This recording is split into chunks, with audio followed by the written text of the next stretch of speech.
Welcome to the Nearpod Digital Learning Series. In this video, we're going to look at embedding Nearpod into Schoology.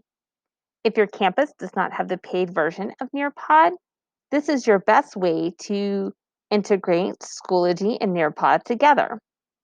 If you're not sure if your campus has the paid version of Nearpod, you can head to Schoology, and if you don't see the Nearpod app, as I don't see on my screen right here, then embedding is the way for you to go.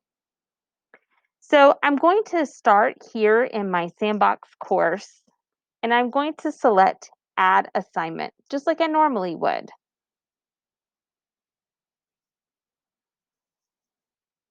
I'll name my assignment, and then to make the magic happen, I'm going to look at the description toolbar, and I'm going to scroll all the way to the very end, where I see two light gray dots, and if I hover over them, it says switch to HTML.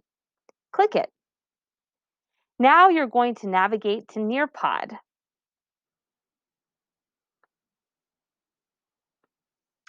Now that I'm here in my Nearpod tab, I'm going to find my Nearpod lesson that I want to bring over to Schoology. You can still choose if you want live participation, which is the teacher-driven version of Nearpod, or if you want the student-paced version. For our example, I'm going to click the student-paced version, but the steps are exactly the same for either option. You're going to notice in the pop-up box, I have several share options, email, social media, link, but what I want here is this embed. Click embed, click medium, and then click copy. Now I'm going to head back to my Schoology assignment.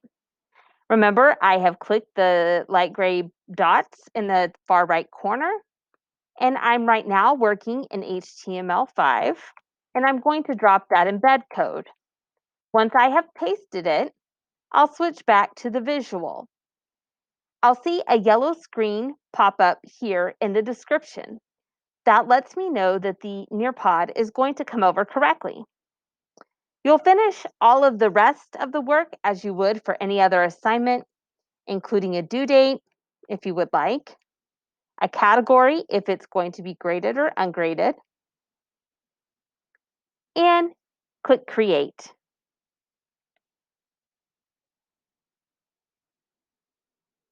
Once the assignment has posted, you'll see it wherever you have saved it in a folder, or if you're just on the main screen, it's at the bottom of the list like me. If you want to click it, you can.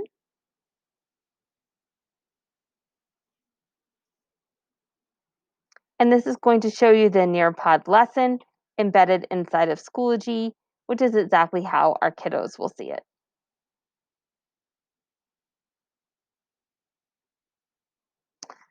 So I have turned on the login with Google option, and you actually do that inside of Nearpod. I'll show you in just 1 second. If I didn't have that turned on, it would just start the live lesson. The students complete the Nearpod right here inside of Schoology. Let me show you where I made that change for the Google sign-on, which I like because it easily names all of the student work for me. I'm going to close out of that code, and I'm going to click my icon, my person icon, in the Nearpod platform in the top right corner. I'm going to go to Lesson Settings.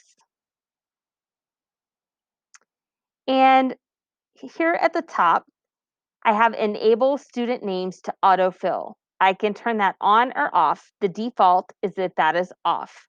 If I turn it on, the students will need to log in with Google to be able to complete the Nearpod. It's an easy way to name the assignment. This setting applies to all Nearpod lessons, so you don't have to turn this on for every assignment. You can turn it on once and you're good to go.